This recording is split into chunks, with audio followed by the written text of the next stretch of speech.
नमस्कार दोस्तों, technical cricketer channel में आपका स्वागत है।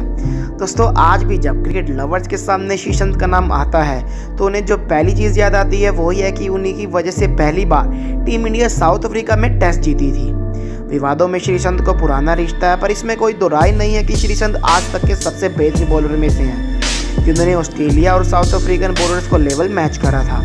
पॉलिटिक्स और मीडिया का शिकार श्रीसंत ने अपना करियर खोया, वो भी सिर्फ एक इल्ज़ाम के ऊपर। कि इस वीडियो में आपको श्रीसंत की ज़िंदगी की पूरी कहानी बताऊंगा और फिर आप भी तय करेंगे कि कौन सही है और कौन गलत। श्रीसंत का जन्म 6 फरवरी 1983 को केरल में हुआ। बचपन में श्री ने लेग स्पिनर के तौर पर क्रिकेट खेलना शुरू कर दिया। वो शुरुआत से ही अनिल कुंबले को अपना आइडल मानते थे। इनके साथ आगे चलकर उन्होंने कई मैचेस भी खेले। अपनी यॉर्कर डालने की आदत की वजह से उन्हें आगे चलकर फास्ट बॉलिंग में स्विच करना पड़ा। श्रीसंत के बड़े भाई श्रीसंत को शुरुआती दौर में विकेट खेलने के लिए पूर्णतः मोटिवेट करना अपना फर्स्ट क्लास डेब्यू 2002 में करा। राजदीय दिलीप ट्रॉफी खेलने के बाद उनका इंडिया में ही भी सिलेक्शन हो गया।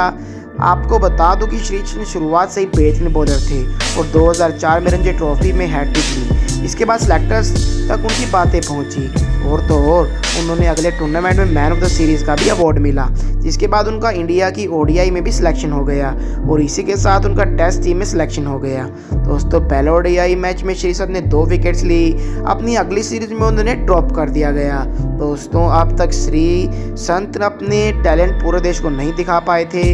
पाकिस्तान के खिलाफ अगली सीरीज में श्रीसंत ने 4 विकेट लिए और उसके बाद इंग्लैंड सीरीज में उन्होंने एक ही मैच में 6 विकेट लिए।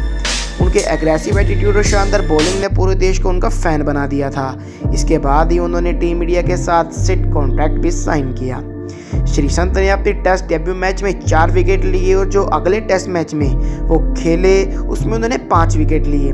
श्रीसंत इसके बाद वेस्टइंडीज स्कोर पर लीडिंग पेस बॉलर बनकर आगे आए, जो उन्होंने चौथे टेस्ट में 72 रन देकर 5 विकेट लिए। श्रीसंत शुरुआत से ही फील्ड पर काफ़ी नटखट और एग्रेसिव और एनर्जेटिक रहे हैं। कई बार उन्हें एम्पायर से कोड ऑफ कंडक्ट वायलेशन की वार्निंग भी मिली। इसे एक बार वो साउथ अफ्रीकन बॉलर आंद्रे नील के अगेंस्ट बैटिंग कर रहे थे। आंद्रे की फास्ट बॉलिंग श्रीसंत की चेस्ट पर आ रही थी और श्रीसंत उन्हें खेलने के लिए नाकाम हो रहे थे और तभी आंद्रे ने श्रीसंत को चेस्ट की तरफ इशारा करते हुए टॉन्ट करा। अगली बॉल पर श्रीसंत ने जोरदार 6 लगाया और फिर विकेट की इर्द गिर्द डांस कर आंद्रे को चिढ़ाया। दोस्तों, इसके लिए श्रीसंत को एम्पायर से वार्निंग मिली। श्रीसंत ने अपने टेस्ट करियर में 37 की इकोनॉमी के साथ 87 विकेट लिए और ये सिर्फ उन्होंने 27 मैचों में हासिल करा, जो उन्होंने अपने आप में बहुत बड़ी बात है। 2007 में T20 वर्ल्ड कप में श्रीसंत ने अहम भूमिका निभाई। एडम गिलक्रिस्ट और मैथ्यू हेडन की इंपॉर्टेंट विकेट्स निकाली। इसके बाद आगे चलकर टीम इंडिया वर्ल्ड कप जीती थी। 2011 के वर्ल्ड कप के फाइनल में श्रीसंत ने बहुत अच्छी इकोनॉमी बनाए रखी और श्रीलंका के अटैक को रोके रखा। दोस्तों, इसके बाद श्रीसंत की ज़िंदगी में कुछ ऐसा हुआ कि जिसके बारे में उन्होंने कभी सोचा भी नहीं था। एक बार एक बहुत महान कवि ने कहा था कि वक्त की एक अच्छी और बुरी बात है कि ये बदलता ज़रूर है। वर्ल्ड कप के 2 सालों के बाद ही 2013 आईपीएल में 3 खिलाड़ियों को स्पॉट फिक्सिंग के आरोप में दोस्तों अरेस्ट करा गया। श्रीसंत सहित अजित चंदेला और अंकित चौहान के साथ कॉन्ट्रैक्ट को राजस्थान रॉयल्स द्वारा सस्पेंड कर दिया गया।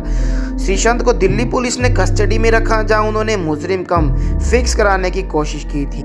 तो इसके बाद जब उनको कोर्ट में पेश किया गया तो उन पर काफ़ी दबाव डाला गया कि वो अपना जुर्म कबूल कर ले, लेकिन दोस्तों वे अड़े रहे। उन्होंने अपना जुर्म कबूल नहीं किया, लेकिन आगे चलते चलते श्रीसंत ने इस बात को कबूल कर लिया कि उन्होंने स्पॉट फिक्सिंग की थी।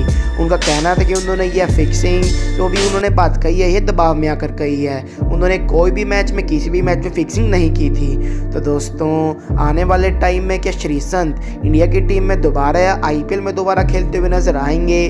कमेंट करके अपनी राय जरूर दें। और दोस्तों, ऐसे ही किसी भी खिलाड़ी की बायोग्राफी जानने के लिए टेक्निकल क्रिकेटर चैनल को सब्सक्राइब करने के बाद दोस्तों बेल आइकन को दबाना बिल्कुल भी ना भूलें।